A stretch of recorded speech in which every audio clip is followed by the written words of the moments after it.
Ja, liebe Leute.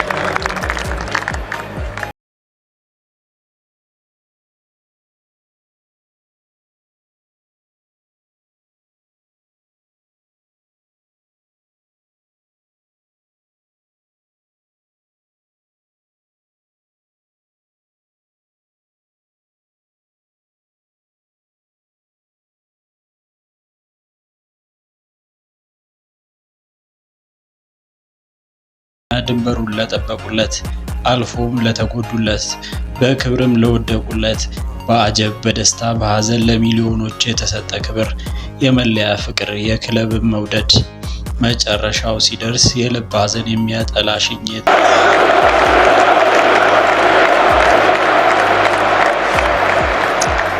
Wenn man so überlegt, was die letzten 25 Jahre auch so passiert ist. የዚህ ሽኝት ድግስ በዕለተ ቅዳሜ ሜይ 10 በባየር ሙኒክ ቤት አሊያንዝ አሬና የእንባን ድባብ ጥሎ አልፏል። ከመንደራቸው አብራ ካሳደጉት ለክብር ያበቁት ምርጥ ልጃቸውን በደጋፊዎችና ክለቡ ፊት ተሰናበተ። ልክ ከዚህ ቀደም በሌሎች ቦታዎች እንዳየናቸው መሰናበቶች የህይወት አንድ አካል ነውና ቀኑ ደርሶ ተለየ። ቶማስ ሙለር የ25 ቁጥር መለያ ባለቤት ሲያሻው አጥቂ ሲፈልግ የክንፍ ተጫዋች ሆኖ የሚያገለግለው የ35 ዓመቱ ጀርመናዊ እግር ኳስ ከልጅነቱ ፈልጋው በ2000 ወደ ቲኤስቪ ፖል አመራ። እዛም ብዙ ትምህርትን ቀሰመ። የቡንደስሊጋው አለቃ ሙኒክ በመላው ጀርመን ኮከቦችን ብሎም ተስፈኛ ልጆችን ማደብን ያውቅበታልና በ2009 ወደ ወጣቶች ክለብ ቀላቀለው። በዛም ጊዜ ራሱን አሳየ። በወጣት ቡድኑ 38 ጨዋታዎች ላይ 15 ግቦችን በማስቆጠር ራሱን ለዋና ቡድን አዘጋጀ። 2008 በሆነ ጊዜ ኤርገን ክሊስማን ቡድኑን ተረከበ።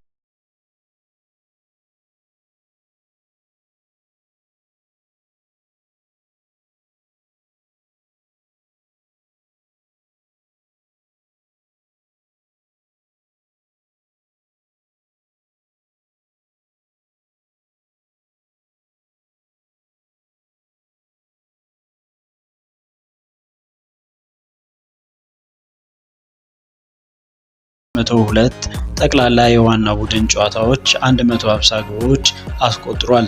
በብሔራዊ ቡድን የወጣቶችን ጨምሮ 147 ግቦችን አስቆጠረ። በጨዋታ ላይም ሆነ በህይወቱ ሳቅ አጠገቡ የማይለየው እንዲሁም ኮሜዲን የሚያስንቀው ሙለር 13 የቡንደስሊጋ ዋንጫዎችን፣ 6 የዲኤፍቢ ፖካል፣ 8 ዲኤፍኤል ሱፐር ካፕ፣ 4 ቻምፒዮንስ ሊግ፣ 2 ሱፐር ካፕ፣ 2 የፊፋ የክለቦች የዓለም ዋንጫ፣ አንድ የዓለም ዋንጫን አንስቶ በክብር የተንቆጠቆጠው ከ20 በላይ የግል ክብሮችን ያሳካው ቶማስ ሙለር ከደመቀበት እግር ኳስ ጫማውን በክብር በ2024-25 ቡንደስሊጋውን በማንሳት በክለቡ አጋሮቹና ደጋፊዎቹ ታጅቦ በክብር ተሸኘ። ጊዜ ሁሉ ያልፋልና ከ24 ዓመት የልጅነትና የአዋቂነት ጉዞ በኋላ በእንባ ታጅቦ እጁን ወደ ላይ አንስቶ ተሰናበተ። Nicht traurig, ich freue mich auf das, was kommt. Auch wenn das nicht halb so schön sein kann.